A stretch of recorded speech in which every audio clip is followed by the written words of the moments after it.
Rusty Quill presents. Push the Roll with Ross Bryant is intended for mature listeners only. Check the show notes for content warnings, and please listen with care. Want to get involved? Back us on Patreon and submit your ideas for our improvised games. Your suggestion just might inspire our next Call of Cthulhu adventure. Join today at patreon.com/pushtheroll. Now more people than ever can bring in their bill for a better deal at Verizon. Got AT&T or T-Mobile? We got you. Xfinity or Spectrum? You too. So tell your friends, your family, your quirky neighbor Jeff. Grab your megaphone and yell it from the rooftop. Get a better deal at Verizon. Because chances are anyone in shouting distance is included. Bring in your AT&T, T-Mobile, Xfinity, or Spectrum bill, and we'll give you a better deal on the best network. Come by Verizon today. Best network based on root metrics, best overall mobile network performance, U.S. second half 2025. All rights reserved. Must provide recent consumer mobile bill in the name of the person redeeming the deal. Additional terms, conditions, and restrictions apply. A rich life isn't a straight line to a destination on the horizon. Sometimes it takes an unexpected turn with detours, new possibilities, and even another passenger or three. And with 100 years of navigating ups and downs, you can count on Edward Jones to help guide you through it all. Because life is a winding path made rich by the people you walk it with. Let's find your rich together. Edward Jones, member SIPC. Liberty Mutual customizes your car and home insurance. And now we're customizing this ad for your morning commute to wake you up, which could help your driving. Science says that stimulating the brain increases alertness. So here's a pop quiz. How many months have 28 days? What gets wetter as it dries? What has keys but can't open locks? If you don't want to hear the answers, turn off this Liberty Mutual ad now. 12 months, a towel, piano. Enjoy being fully alert. Liberty, liberty, liberty, liberty. The Rose Gaming Resort, home of the largest jackpots in Virginia. Lock in massive jackpots on fan favorites like Buffalo, IGT's Tiger and Dragon, Devil's Lock, and more. Over $1 million in jackpots paid out weekly, only at the Rose Gaming Resort. Here's a tip for you. There's a podcast out there with fans waiting to be your next customer. They tune in every week, they trust the host, and that host wants to talk about brands like yours in their own words to their audience. The problem is, you just haven't been introduced yet. We're Acast, where that introduction happens. As the world's largest podcast marketplace, we let you browse shows, see who's listening, and book host-read sponsorships or run your own ads, all from one platform. Transparent pricing, real-time data, complete control. Start advertising on podcasts by visiting acast.com/advertise. Let's push the roll, Cup. This session is so specific. The vibe is so unique. Let's find a title that will absolutely flip the apple cart and totally T-bone what we've got going in terms of genre and style. Don't put this on me. This is going to be Kate's problem. That's right. Me? Oh, I get to roll. Branson, you were kind enough to give us the first title, Trash Panda Pandemonium. But now, Kate, will you roll a D100 and select a secondary title to inspire the end? What if she rolls 30? We're just going to do it do it again. More Pandemonium. It's like a Rocky and Bullwinkle, Trash Panda Pandemonium, or Trash Panda Pandemonium. I got a 54. 54. Let's see what we're working with here. 54. Okay, so this title comes from Towtan, Toutan, and the title is What to Expect When You're Dissecting. Oh, God. Wow. Oh, no. That title is awesome. Oh, no. God. That's so awesome and also so bad. Tom, that's so brutal, and I love it. Yeah, this is not going to go well for us. Jesus Christ. Oh, my God. Okay, great. Oh, man. Beautiful. Oh.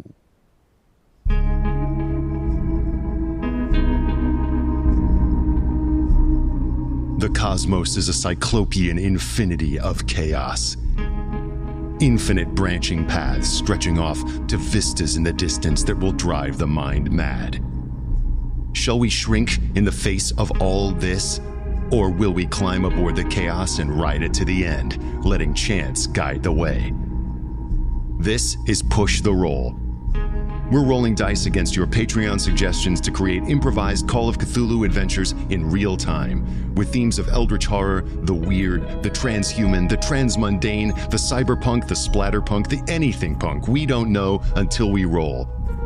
Anytime, any place, anything can happen when you push the roll.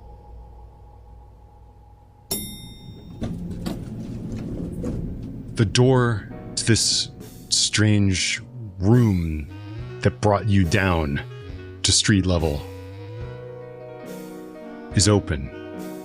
If you step out, you can see the buildings looming all around you. Back behind you, you can see more wreckage and the wan and stagnant water of the river there behind you. And back over the river, you can see the shore from whence you came. You know that somewhere back there is Mossy and Treasure Island, laying as a burned ruin, waiting for your return. You've traveled so far from home. Some of you have traversed into palpable nightmares, caught a glimpse of something that went wrong with the world that brought it to its current state. And you have passed through the Possum Kingdom. You have met the vassals and toadies of the Possum Kingdom and come down, and now you are on the furthest shore to meet the humans, which you've been told are down here, but you don't see anything down here yet. It seems as quiet and ruined as everything else you've ever known. Well, whatever happens down here, I just want the three of you to know that you're the only family I got, other than the 7 kids we left back there. And I promise you I'll treat you well if we make it out of here alive. Of course we're going to make it out of here alive. This is everything that we've always wanted to know. We will learn so much about the world that was fallen. This is wonderful. I just wanted to know what eggs taste like. This isn't what I want. Professor Rowley just scurries off ahead into whatever awaits. Oh, God. Well, I'm glad he wants to go first. And I'll follow. Third seems good. Yeah, and I'll follow. I'm grasping your broken tail. Ow! That's very sensitive. You're touching like exposed bone. One hand on your tail, one hand on your cart. You go scooting off into this very urban landscape. You pass huge buildings, broken down and decayed. A huge geometric edifice off to your right that looks like it was almost entirely made of glass, where most of the glass is just like shattered and carpeting the ground. And you step gingerly and carefully across just hundreds of panes of shattered glass. Cars flipped over as they are everywhere. And everywhere now, in great abundance, you see those organic forms flowering chaotically out of cars and windows, spilling out of doors, great writhing masses of them that seem to have enveloped entire buildings. They are everywhere. This is both fascinating and rather perplexing. Our records of humanity are rather abstract and derived from secondary sources at best, but I have never seen any indication in any of them that humans were prone to budding. Yeah, they didn't reproduce that way, right? How are human babies made? I believe they rutted like any normal creature. I thought it was market penetration. It's similar. Wait a second, I remember when I was crazy. The roots are the people. Maybe this is the people. Maybe they didn't send us to the humans, and if we just don't sniff them, we're fine. Maybe these are the people. Oh. But these are nothing like the people in our records. These are nothing like the people we saw in those posters upstairs. These are nothing like the people we've seen in the ruined magazines that we recovered from Treasure Island. But you have to understand and go with me. I know this is going to sound crazy. There's a huge goat, right? Bigger than a star, big enough to eat a star. He's puppeting these people. But that's in like the alternate reality. In reality, the actual people are these roots. They turned into the roots because of the goat-headed guy. I know that sounds crazy. I'm actually very sane as I say this. It's not. Yeah, he's right. I saw the same thing. It's the people are part of this system. I mean, Professor Rowley, you taught me how to call the humans. Do we want them to come out? I mean, yes, we do. Remember? You told me you just do like the. Well, it's kind of embarrassing to do, but it was like, "What's up?" Wait. Oh my God! All humans respond to that. So are you just walking down the street going like, "What's up? What's up? What's up?" As the ancient texts taught us. Paulie Bigman lets out a resounding "What's up?" and you hear it echoing through the ruined landscape around you. What's up? What's up? What's up? Is it working? What's up? Oh shit! God, that came from down off to your right. I want a beer. That sounded crazy. Is that what humans sound like? It must be. Okay. Yes, approach with caution. Well, this is everything you ever wanted, Professor. Yeah, so you go first. Yes, I shall. And I'll scurry forward going, "Oh, what's up? What's up?" What's up? You hear from down off to your right. You can see that there's more of these cracked and desiccated buildings, tons of broken glass on the floor. To your right, it sounds like this sound is coming from this building with no windows. It's a brutal gray concrete structure, cracked and slabbed, and it seems to be full of these automobiles, with many of which have these kind of blossoming, chaotic organic forms spilling out of them. It looks almost like a many stories high version of Treasure Island, like a parking lot that is also a skyscraper. And there's a sort of a road leading down into the shadowy recesses of this structure. And the echoing, raspy voice that you hear responding to your call is coming from those shadows. What's up? Why did I do that? Is this where the humans dwell? Humans dwell? Yes, humans. You are human, aren't you? You did respond to the old greeting. Where are you right now? Are you kind of at the lip of this downward sloping, what we know as a driveway, and your raccoons are sort of like clustered there at the top, looking down into this concrete cavern leading into this darkened structure?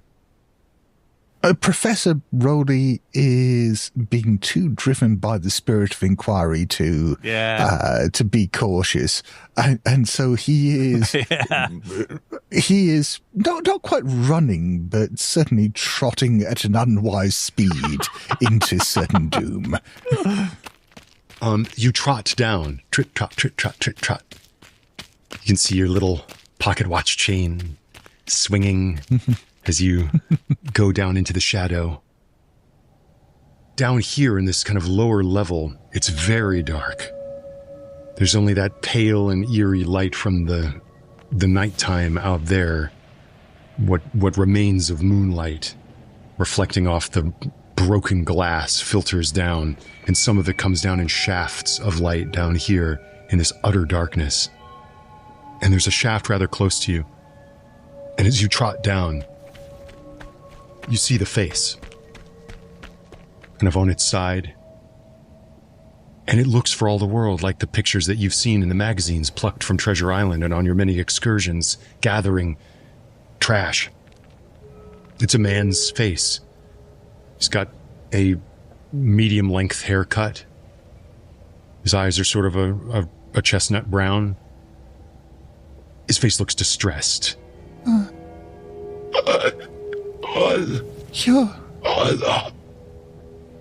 You're human. You're human. We thought you were all dead. This is wonderful. We thought we'd lost you all. Human. Yes, human. Human. The face kind of moves a little bit forward as if it's kind of attempting to crawl towards you. That's when you notice that the neck is about the same width as the head. And as it moves forward, you realize that it is not a neck. It is a long, bulbous, segmented, worm-like appendage that seems to creep and undulate across this patch of light. There is a human face just sort of attached to this worm-like stalk, where you can tell there's like grotesque and blasphemous peristaltic action pumping back and forth as it sort of undulates and thrashes towards you. It's a large and grotesque worm with a human face. I'll just call back to the others in a quavering voice. Does anyone remember whether humans are supposed to be vermiform? What? What's a vermiform? What? Roll sanity for me, Professor Rowley. Yeah. I feel like in my vest, I'm like reaching in with my hands, trying to find like, I think I have like one of those little battery-operated headlamps somewhere. Tragically, I have passed that roll. Aww. All good. Take 1 point of sanity loss. This thing that is kind of continuing to, like, with its gaping eyes, respond to you. Human, what's up? Yes, yeah. Is kind of crawling towards you, and you can see now that this worm-like stalk doesn't just kind of terminate in a worm's tail. There's a sort of like bulbous bulk that it's dragging behind it with an asymmetrical cluster of limbs. One limb seems to just terminate in 2 fingers that it's kind of grasping itself across the floor with as it drags itself painfully and slowly towards you. Oh. It's just like sliding and gliding towards you on the concrete.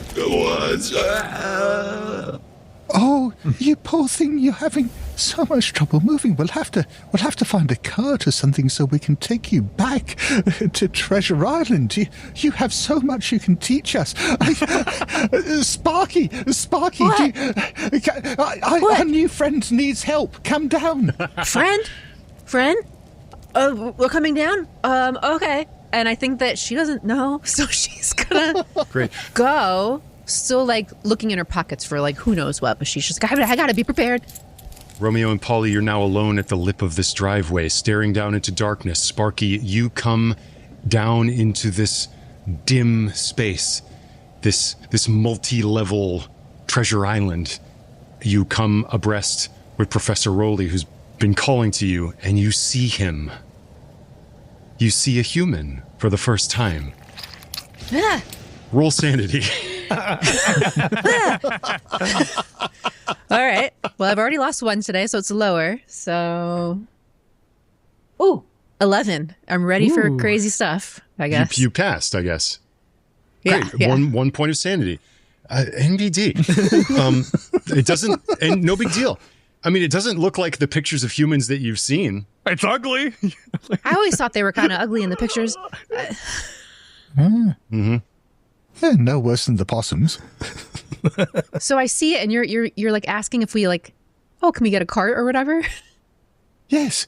Our friend seems to be having trouble moving, but if we can construct some form of vehicle, then we can take him with us. A vehicle for what, Professor? For what? Where are you going to bring him? She's like, her voice is quaking. But the knowledge he can offer, we'll take him everywhere we go. Okay. Human.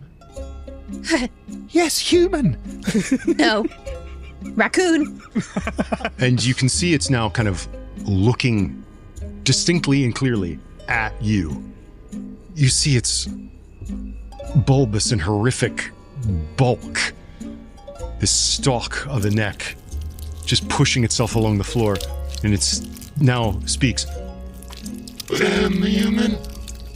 What Human. Human. Yes, See? Was. Yes, I think you've been changed by whatever disaster befell the human race. But what's important is that you're still with us and you can still speak. You are still a repository of knowledge.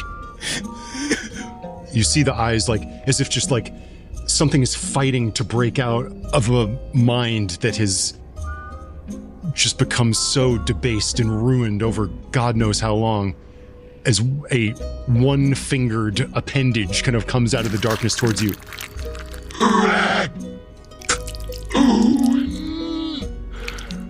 Yes. Oh, wonderful. He recognizes us. Oh, happy day. Raccoon, I think Sparky starts to cry. Yeah, Raccoon.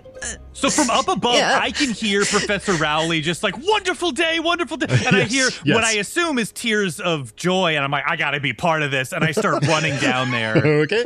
Yep. You are now left alone, Paulie Bigman. Romeo's burned tail slips out of your grip and he goes charging down. Of course, you see this tableau, this thing now in full communication. Oh God! With Sparky and Professor Rowley. Only one of its two eyes kind of swivels over to you. And what's up? Give me a sanity roll, please. Yeah. Let's do one of those. Oh no! This has gone well, and I want to go under, right? You want to go under, and I did. Okay, 1 point of sanity loss only. Okay. This is so little sanity loss from seeing this horrific thing, but I think it kind of makes sense that you've only seen humans in pictures. Who knows? You don't know what else is out here. Maybe things like this are out here. Maybe things like this are out here. Okay. Things like this are clearly out here. Yeah, I can work with this. I don't love it, but I'm not perfect. You, raccoon, talk. Raccoon, talk. Oh, we talk. Raccoon, dream. Raccoon dream. Yes. Him dream. Him give you his nightmare. And that is when the bulbous body that it's been dragging along sort of splits open, and just a gaseous wave of spores and mephitic vapor wafts towards you. Oh boy. And if you're trying to get out of the way of this, give me a dodge roll. I'm going to give you one. Is this affecting all of us or just Romeo? Just all three of you that are down there. Paulie Bigman is the only one who is out of range of the cloud that is coming from the eruption on the back of this thing. It's okay. I'll save you all. Don't worry. None of my stats are as good as my Japanese stat, unfortunately. Why does Romeo know Japanese? He saw Tokyo Drift. It was the poster. Instead of dodge, I'm wondering, because dodge is half my dex. My dex is pretty good, but I don't know, maybe it's like we came so far down into this tunnel, she doesn't think she can like effectively dodge these spores. I want to see if as I'm reaching into my vest pockets, can I find like a handkerchief or whatever to like put over my nose so that I don't breathe this in. You want to find a super advantageous thing that might help you in this moment? I think that would be a luck roll. Yeah. In my utility vest. Okay. Luck. Okay. 43 under 60. Great. Of course, Sparky is an engineer, comes prepared, and a little handkerchief like whips out. And suddenly a little like kind of SpongeBob SquarePants towel is kind of like wrapped around your face. But what about Professor Rowley and Romeo? So I failed my roll. I had a 25 and I got an 85. So I think I'm just going to go, this shit again as it... Take it. Right into my head. Yep. It's going right into your head. Maybe you've built up an immunity. Let's hope, yeah. Professor Rowley, is not going to try dodging this because he's absolutely fascinated by everything that's going on. And so he is just blithely walking into the spores. Okay, wonderful. You walk into the spores of your own free will.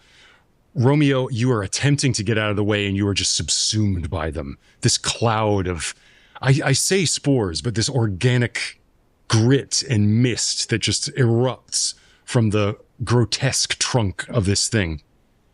Sparky, you are the only one kind of keeping your senses about you down here because this thing is kind of blocking them out for the moment. What would you like to do? Are you, Sparky? It seems as though you have your wits about you and you're still down here. So it's trying to do the spore thing. I did see Romeo and Paulie get spored and they are catatonic instantly. Yeah. And then Romeo wasn't right for a while. This is also very scary. I think she wants to try to look around her. I did talk about getting gasoline for the generator. And I do have cloth on me. Yeah. That's canon. And is there a bottle on the ground? You know what? I don't think that's luck. I think we described so much wreckage. Yeah. And for a human, it would be hard for them to sift through all the detritus here and find a bottle. But you're a fucking raccoon. Finding trash and debris, that's what you do. I live here. This is my house. It sounds like you're trying to make a improvised Molotov cocktail. Yeah. Okay, so I think what that's going to be is some sort of engineering role. I think to quick fire make this little engineering project. Your level of success will determine how quickly you do it. Oh my God! So for an occupation of an engineer, I've got a 20 in engineering. Okay. But I got a lot of luck left, so let's see. You mentioned other kind of mechanical things, like mechanical repair, maybe, or there are other... Yeah, I mean, I got electrical repair, physics, heavy machinery, electronics. I feel like this is engineering. Engineering. I think it's engineering. It's a low roll somehow, but... It's raccoon engineering. Yes. You're used to theoretical electronic engineering and circuit building and stuff. As raccoons are. Not good. Okay. Even if I spent all of this, all of my luck, 60 luck, I would be down to a 22, which is not enough. So I'm going to try to push the roll. Hell yes. Great. Yeah. You got it. Great. One more time with fire. Hell yes. It began with engineering and fire, and here we are again. Push the roll, Sparky. How are you doing this harder and more dangerously? So her little raccoon palms are sweaty. She's got the mask over her and she's a bit distracted by Professor walking straight into the spores, and she's trying to find the right bottle. Maybe she tried to grab one and it's that one actually has a hole in it, and the gasoline was just pouring out, so she went and grabbed another one. Oh, there's another one. This was a little better. Pours the gasoline in there, tries to get the cloth in there. Okay, it's hitting the bottom. Okay, light. Okay, I gotta get some matches. Light the match. Put it to the top. And she rolls a 62 over 20. And I'm pretty sure you cannot spend luck on a pushed roll. So that's what it is. Yeah. That is correct. I'm going to put that moment on pause. Oh, God. Because that hasty and crafty maneuver, an excellent choice, but something just goes wrong. You get unlucky. And you see that the match kind of flare a little bit too much. And at that moment, let's kind of move our camera away from that fire that's starting to glow and into the eye of Romeo. You're back in that space. Professor Rowley is with you. Instead of the woman that you saw before, see a familiar face. The face on the end of that stalk is now connected to a regular human body with a collared shirt and a tie and a little name lanyard. Turns to you. What's up? What's up? Huh? What's up? Well, yes, well, I know what's up to you. Hi. Ah. Oh, This... I didn't know that this would be a result of the great flowering, the budding and the garden of chaotic forms, that you would receive a gift, the gift of deeper consciousness and the gift of speech. He kind of walks over to your little bodies and is like looking at you. He towers over you he's a man-sized man, you're raccoons. Yes, we have attempted to piece together your culture and your language and to understand them, but there was no one left to teach us. We are poor students. Well, let me help you. Please, yes. Because, of course, our language, our culture, all of our artworks, our civilization, our words, even the words you've taken some time to decipher. All of these were lies in a way. A strange... Lies? You have to understand, it's rather complex until you've achieved the understanding of his gift that these are just masks, you see. A surface. Huh? A surface of illusion and dream. The truth of things is the constant flowering of chaotic and nonsensical forms that his gift provides. You must have seen some of it by now. I don't understand. How can you find knowledge and truth in nonsense? Because there is no knowledge to find. There is no knowledge. There is no knowledge. Okay, and I'm remembering my conversation with the girl last time. I'm like, there's no self, no knowledge, self is slime, Yes, there's exactly, no money. Exactly. Pull out my emery board, and I'm looking around the black, and I'm just going to try to, like, file away at the blackness to try to, like, escape. Ooh, interesting. Like, you're sort of like almost engaging with the reality of this space on its terms. I'm really trying not to think, like, poetically while I'm in here. You know, it's like, I was like, what are the rules? What's the shape of the space? Can I file out of it? Yes. When he awoke from his dream, the world became his nightmare, and we became his children. Yes. But we didn't know that the creatures that he loves would also have speech. They would also be steeped in the lie that gives them the ability to dream. But now you can join us in his nightmare, which is the eternal and universal truth, the truth of the garden of chaotic forms. You can take off your mask, don't you see? He wears the pallid mask, but can always remove it to show you the truth of the form at the bottom of everything. I'm filing away. Come on. I'll place one paw up to the black band across my eyes and say, I wear no mask. Well, we'll have to peel it off then. We'll have to peel off your mask. Let's go. The body can be rent and destroyed. But what he shows us in his nightmare is that even the soul can be dissected. And then you feel in that space the titanic goat. You feel its eyes, the pallor of its mask. But you were trying to engage and escape, Romeo, with your file. Roll power for me. Power is the skill way up at the top. It says POW. Here we go. I got a good power. All right. I'm glad to see there's some good stats somewhere on this sheet. Let's see. I got a 69 under 80. Whoa. Ooh. Amazing. Okay, great. Here's what happens. Make it sexy. You're filing. And you can kind of feel it, your emery board occasionally make purchase with the space and then slip off as your mind attempts to orient itself to the nonsense of this nightmare. And then your power wins out. You're able to convince yourself. You're able to sell it to yourself. Your emery board slides into space itself and cuts a slit in space.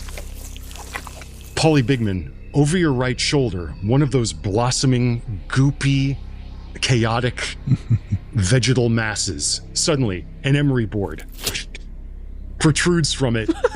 A slit is made in it, and falling out of it as if being given cesarean birth from out of its dark depths, slumps the body of Romeo. Okay, don't go down there. Don't go down there. Don't go down there. Grab his paw. Sparky, probably the last thing you see when the match goes off in your paw is that Romeo disincorporates in front of your eyes and disappears, like turns to a gel and sloughs to the ground. Professor Rowley is still standing there catatonic, and that's what you see when the gasoline that you spilled on your paw sets you on fire. Yeah. Uh-huh. Yeah, that's how it happens for sure. Whoa. Ow! Ow! Ow! Oh God! She like runs around. Yeah. She runs around trying to. She like lays down on the tubes, trying to like roll around on them to like put the fire out. She stops. She drops. She's rolling. It sounds like you're stopping and you're dropping and you're rolling. No roll needed. You're doing all the right things. Yeah. You're doing all the right stuff. But this is of course a gasoline fire. Oh my God, this is brutal. Yeah. Why don't you give me a? I want to say maybe a Constitution roll to see if you can execute this Constitution? This stop, drop, and roll maneuver with enough aplomb and... Do we hear the screaming, by the way, up top? You definitely hear the screaming. And of course, you're rolling sanity because you just saw Romeo falling out of a stalk. Fair. And is this like a spiraling driveway, like that goes down in a parking garage kind of thing? Does it spiral around? Let's say it is. I just want to see how fun it would be to go down. All right, I'll roll in the meantime for sanity. Definitely spending luck. I'm going to spend 40 luck. Because I rolled a 61 over 40, and I want it to be a hard success. Okay. I don't want it to be a regular one. That's a good call at this point, I think. Okay, that's really good that you did that. You got a hard success. I want to say that if you had failed, you would be taking a D12 damage from lighting yourself on fire. Oof. If you'd gotten a regular success, you would have gotten a D8. But since you got a hard success, let's say it's a D6. Okay, D6. 2. Ooh. 2 damage. Nice. Not too bad. Maybe you just scorch your arm, and as the Molotov cocktail kind of blows up on the ground, but you're able to stop, drop, and roll and tamp it out. And in the blaze of the fire that is now burning off the gasoline, you now see in terrible light this thing, the cloud of vapor. Oh, by the way, I want to say that it's also singed and burning off your face is the little mask you made. Not my little mask. Oh no. And by rolling up on your back, you can see that the ceiling of this corkscrew driveway, you can see clamoring around on the underside of the ceiling a couple other humans. Oh no. Ew. So like as she's laying on her back, she's like breathing in these spores, like, oh no, it's happening. It's happening. Seeing the humans. Tell me a little bit more about your sanity roll, Paulie Bigman. I don't know, it's not much to say. I failed. Okay. Wherefore wert thou, Romeo? 4 points of sanity coming at loss. Could be worse. Could be worse. Okay. Yeah. The involuntary reaction is going to be to release Romeo's paw, take notice of this corkscrewing driveway, and think that this is his moment. Like he's going to reach into his shopping cart, grab a cracked bucket, put it over his head, grab the deer femur as like a jousting stick, jump into the cart and wind down to save Sparky and Professor Rowley. Like some garbage night. And going down going, what's up? Like a beautiful garbage night. You go careening down, lance in hand. Romeo, you were kind of sputtering and alive. You've somehow moved through a metaphysical space and wound up 100 feet from where you just were. Of course, roll sanity. That's going to be... I got a 23 over 73. Okay, yeah, you got a lot of sanity. I think, yeah, just take one more point of sanity loss. Hey, you got it. That's his edge as a salesperson. He's the sane one. He sees it all. I'm used to talking to crazy guys, trying to sell them stuff. I know the angles. Okay, Sparky, you're thrashing around on the floor. You can see the vapor of spores kind of swirling towards you. And you can also maybe hear, "What's up?" as Paulie the rattle of the cart, yeah, riding down. So this sounds like you're trying to maybe like lance this human in the... Do I have that right? I think you said it was attached to like not only like the worm stalk, but there was like a bulbous mass, right? Yeah, there's a bulbous mass. I think he tried to sink the deer femur into the bulbous mass if he can. Okay, yeah. Yeah. As often happens in a game of Call of Cthulhu, I would love it if you would try to sink your deer femur into the bulbous mass. We've all been there. Make your roll for the deer femur. Make your roll. That's the record scratch. Like, you're probably wondering how I got here. Is this too much of a trope? Do I need to do something unexpected? Yeah. So what would that be? I don't really have a drive skill. I mean, fighting brawl, maybe? Fighting brawl is good for me. Or, fighting brawl, let's say. This is a fighting maneuver of sorts. I've got the hobo fighting. Oh my God. Shit. I fumbled. 96 over 45. Wow. Come on. Oh God. This is such a heroic moment. If only we had a dice sponsor so I could roll real dice. Yes. Please. If only we had a physical dice sponsor, we wouldn't be in jams like this. That would definitely help. Sparky, you see a couple other things creeping around on the ceiling. They don't look like the thing in front of you. There is no symmetry to them, no rhyme, nothing that could be called reason. The shapes are different. Coiling, undulating, unspooling, asymmetric, grotesque. And you hear, "What's up?" as Paulie Bigman, clatters down the driveway in his cart, your knight in shining armor, as his femur is about to pierce the bulbous mass. The little seam where the mass opened to release the spores opens a little wider. Oh, no. And you can see that it is full of teeth. And much like an Audrey 2, it just takes Paulie Bigman down in one gulp. Fantastic. Oh, beautiful. Oh my God. Holy shit. Professor Rowley, you're not in that room. No. You're elsewhere. Yes. The man is continuing to kind of chat with you. Yes, the change came when he awoke. When Aldebaran was in the correct position and his followers did the magical workings to awaken him. His great enemy has also awoken from his fastness in Rallier, and they do battle. The world shall shake and sunder, and all that will be left is the truth of his nightmare. And you will join us. We did not know that you had the consciousness to dream, and so you will be given the gift of his nightmare. I'm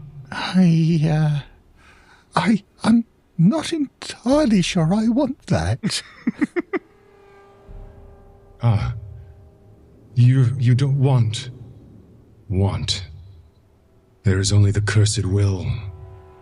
The will that makes you think that your survival is a worthy and a meaningful enterprise. There is no meaning in this universe. There is only his nightmare. And you can see now the stalks extending off of this man back off into the darkness to their source. Yes. You make a very compelling argument, and you've given me a lot to think about. Perhaps we can take this up at another juncture. You're so polite to this monster. He's so polite. He's so polite. This monster feels like $1 million. The man says, "It is so strange. You are in his nightmare. And still you insist on sleeping. It is time, I think, to take your mask off." Ooh. He walks towards you with malign intent, and you can feel the thing in the darkness, inchoate and enormous, its pale mask upon its many eyes. His 7 hands reach towards them and begin to remove the pale mask from off his eyes to finally show you the truth of his nightmare in all its glory. Is there anything you wish to do at this moment? I think Professor Rowley just looks up at this mask coming off and thinks, well, I suppose at least I will be learning what happened to the humans. That's something. The quest for knowledge, piecing together their history. The mask comes off of its eyes. The eyes of Zaster behold you. He who should not be named, the kindly shepherd, Hastor, gazes upon you, and you look into the truth of his nightmare. A world that was asleep until his cultists awoke him under the light of Aldebaran, the cosmic forces that he summoned, the children that he had, the continents that rose up when he was awakened, him striding titanic across the landscape, laying in ruin the works of man, crawling inside their dreams and minds, making them pregnant with his nightmare and changing their forms into something more pleasing to his chaotic and blossoming, ever-begotten truth. It is he who has remade the world. The old ones have awoken and broken the earth. But perhaps even they did not expect the lowliest of its creatures to have subjectivities worthy of being given the gift of corruption. And and now the man walks forward. His hand, he looks at his hand for a moment, and then his hand just turns into a tentacle and then hardens into a chitinous knife. And he walks forward to flay the skin off your eyes. I'm going to take your mask off. Roll sanity. Yeah, I feel like that's fair. Gotta hand it to him. Despite my best efforts, I have once again passed. Now, I want to make sure that people know I'm not cheating. You're seeing a manifestation of a great old one in front of you. Oh, yeah. Even if you succeed, the sanity cost, I mean, if you failed, I'd be rolling like a D100. Yes. You've succeeded, so I'll roll a... D10? Yeah, D10. 10 points of sanity loss. Oh, wow. Hey. Oh. Whoa. Yes. Whoa. I think I understand now. I think I finally understand. You see everything, and that is before your vision just becomes a ruin of blood as your mask is taken off.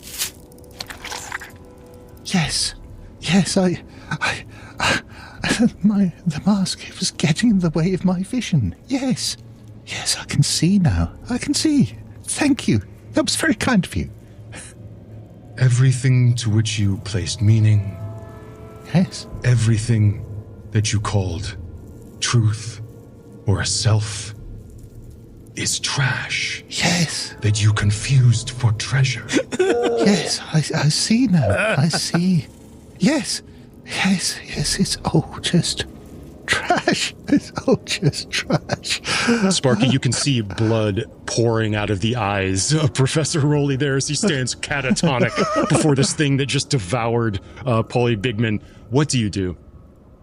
Am I in the dream where he is, or do I see him in as wherever I am is? You're in the real world, by which I mean the fake world. Only Professor Rowley's seeing the real world. Right. I think if she's able to, she's like, there's no hope for any of this, and is going to try to run. She's been sobbing for like 15 minutes now. Great, you hoist yourself up. your burned arm tender at your side, and give me a dexterity roll to try to get out of the pursuit of the humans that are going to be leaping off of the ceiling in short order here. Loosely defined as humans. Okay, regular success, 41 under 60. Wait, I'm gonna spend to make it hard. I'm gonna spend to make it hard. 41. I'm gonna spend 11 luck. Down to 9 luck. I'm gonna make it hard. Okay, what is your dexterity? It's 60 total. My God. I rolled almost the exact same thing with the same dexterity, kind of doing this on the fly. It's hot on your heels. Romeo, as you gather yourself up out of your stupor, having been moved through a metaphysical space, and you're kind of out here on the street, you just saw Paulie Bigman go, "What's up?" down the driveway.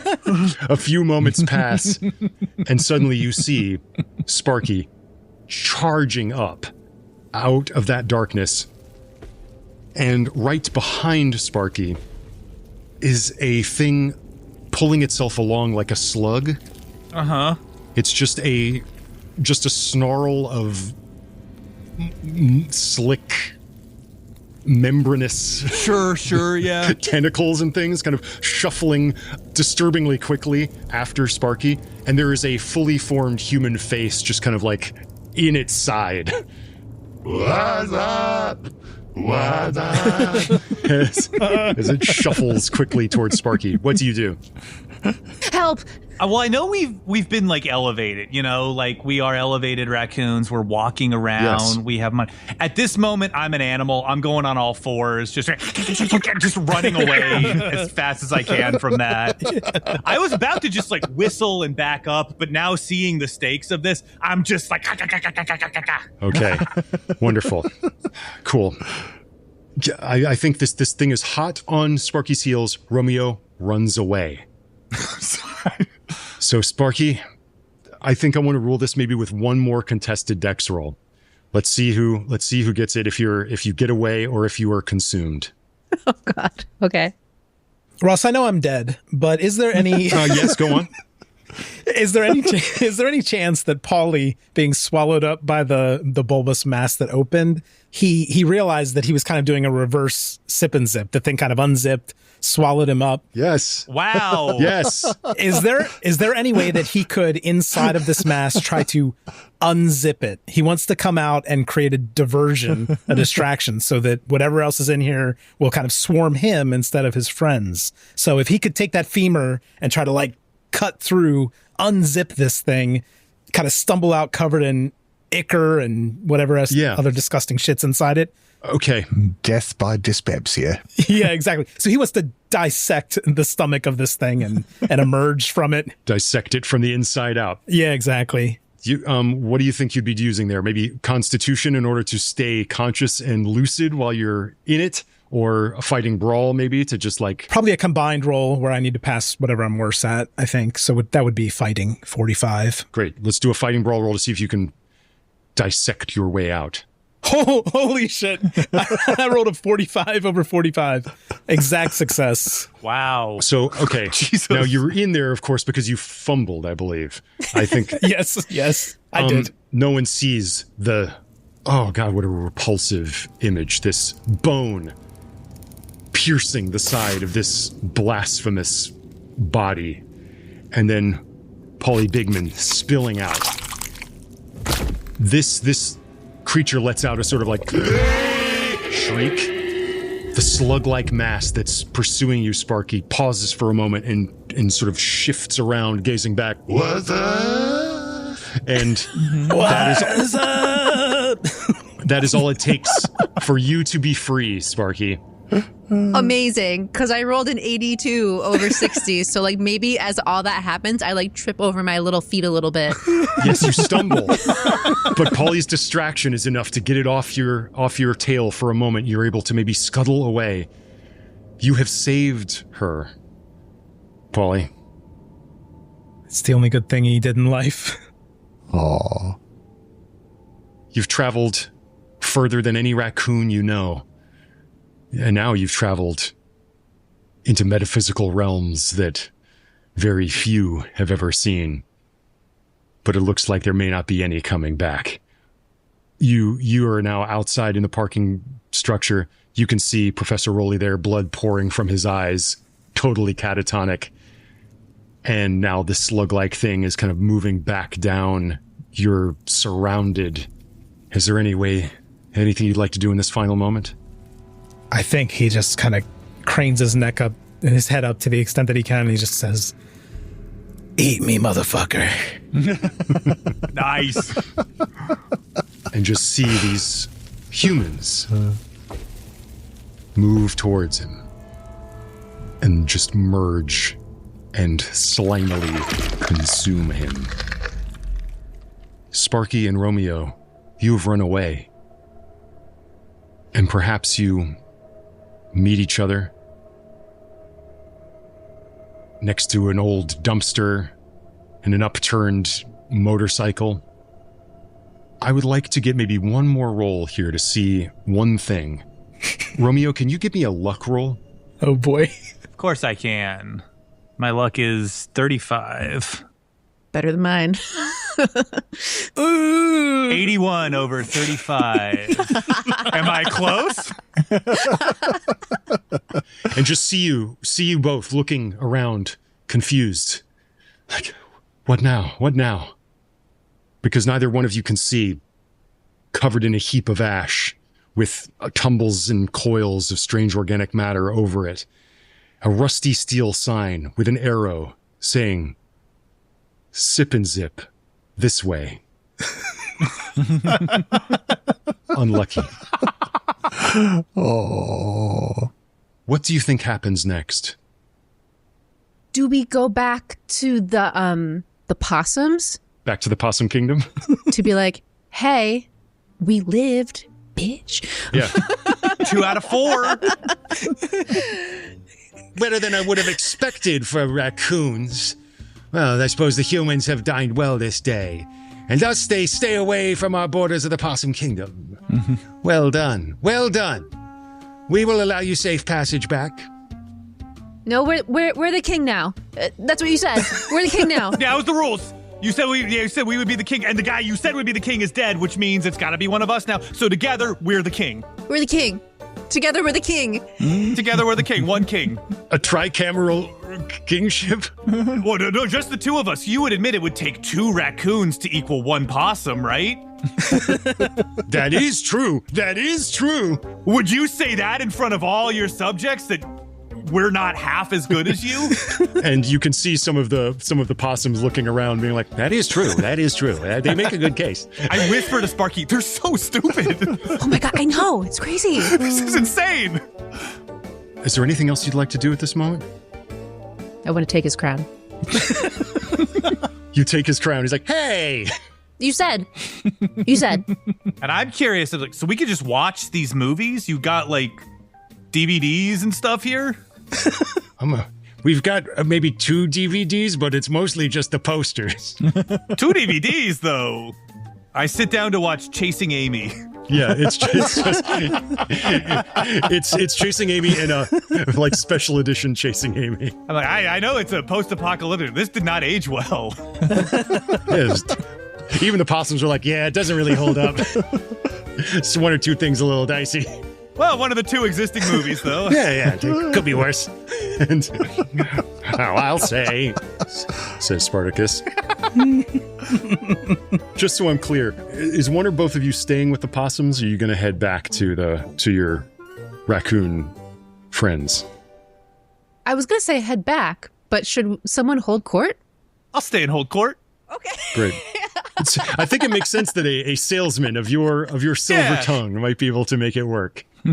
Yeah. I stay back, I hold court. I was like, well, let's see if this thing's got a commentary on it. I'm going to go back with what I know, and I hope they don't put me on the death trial, but hopefully my knowledge is useful. I don't know. If they do, and I toss her the vessel of the dust of Zaster, just blow that in their face. They'll go insane. Okay, great. That's a good idea. Okay.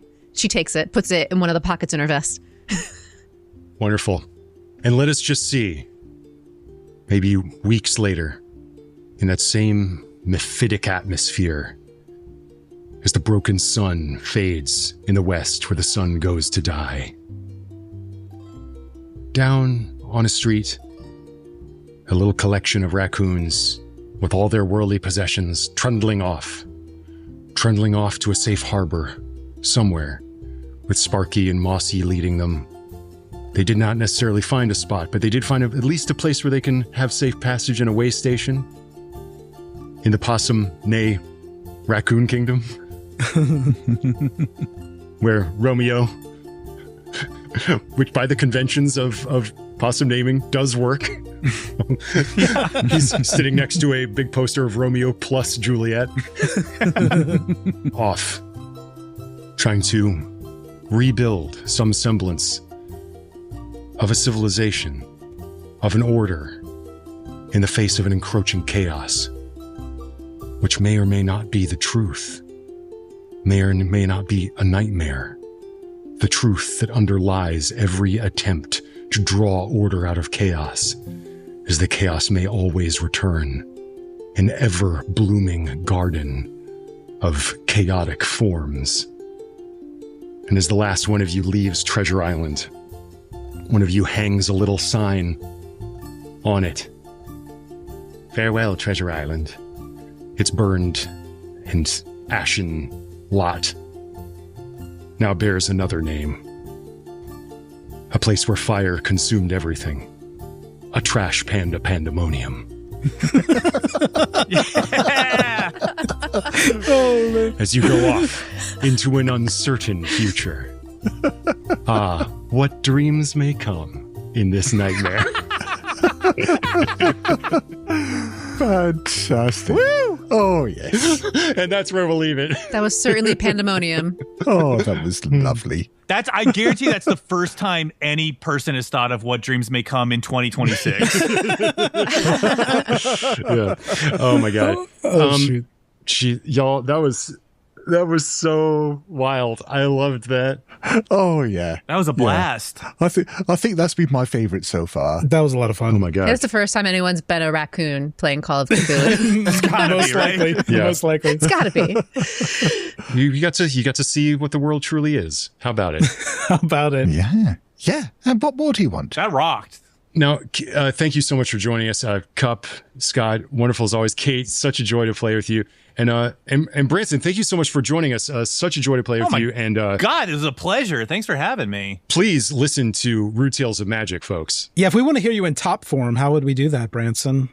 You could listen to me. You could listen to Rude Tales of Magic wherever you get your podcast. You could listen to Those Stars of Space, our sister podcast. It's the same group of people, but it's a sci-fi. We're playing lasers and feelings. It's like a Star Trek. Yeah.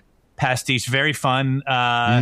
Those are the two big ones. I feel like I'm forgetting something. Or you can also go to swanboy.com and read my comic. Oh, do that, yes. Oh, yeah. Go to swanboy.com, read the comic. It's really, really top shelf stuff. Thank you. Thank you so much for joining us, dear listener, and especially thanks to Towton and James E. for those wonderful titles. Really cool titles, yeah. Thank you. Yeah. Yeah. Oh, yeah. Continue to sift things of value from the discarded detritus of this broken world. Catch you next time, folks. That was fun. Bye-bye. Bye. I just wanna love you from the inside out. I wanna love you from the inside out. I just wanna love you from the inside out. I wanna love you from the inside out.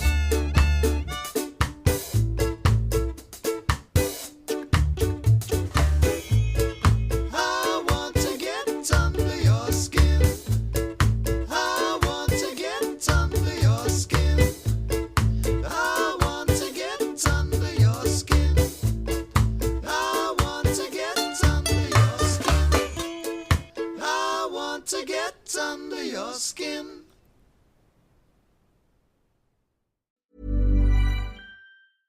What if a marginal gain unlocked greater performance? What if an insight in data could change everything? At Aramco, our focus on detail helps us deliver reliable energy to millions across the world. Because margins aren't marginal. They're where we can truly push the limits of what's possible. Aramco, an integrated energy and chemicals company. Learn more at aramco.com. What does it mean to live a rich life?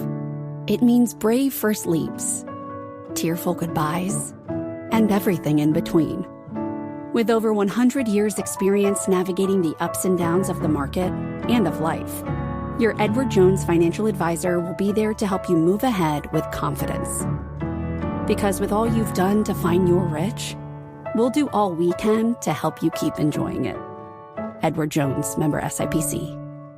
Liberty Mutual customizes your car and home insurance. And now we're customizing this ad for your morning commute to wake you up, which could help your driving. Science says that stimulating the brain increases alertness. So here's a pop quiz. How many months have 28 days? What gets wetter as it dries? What has keys but can't open locks? If you don't want to hear the answers, turn off this Liberty Mutual ad now. 12 months, a towel, piano. Enjoy being fully alert. Liberty, liberty, liberty, liberty. The Rose Gaming Resort, home of the largest jackpots in Virginia. Guests are winning big and turning spins into life-changing payouts. Lock in your massive jackpot win on fan favorites like Buffalo, IGT's Tiger and Dragon, Ultimate Firelink, Devil's Lock, and more. Will you be the next big jackpot winner? Over $1 million in jackpots paid out weekly, only at the Rose Gaming Resort. Must be 21 or older. Problem gaming? Call 1-888-532-3500. Quick question. When was the last time a display ad changed your mind? Now think about the last time a friend told you about something they loved. Different feeling, right? That's how podcast advertising works. A host who's built real trust with their audience talks about your brand in their own words, in their own voice. It doesn't interrupt the experience. It's part of it. With Acast, you can access the world's largest podcast marketplace. Choose the right shows, the right audiences, the right format. Then watch the data tell you it worked. You're not buying impressions. You're buying influence. Learn more by visiting acast.com/advertise. Thanks so much for listening to Push the Roll with Ross Bryant. You can follow me on Instagram at RossBB, and if you enjoyed the show and want to shape future episodes, find us at patreon.com/pushtheroll. Subscribe, submit your title ideas, and help decide where our next roll takes us. Catch you next time.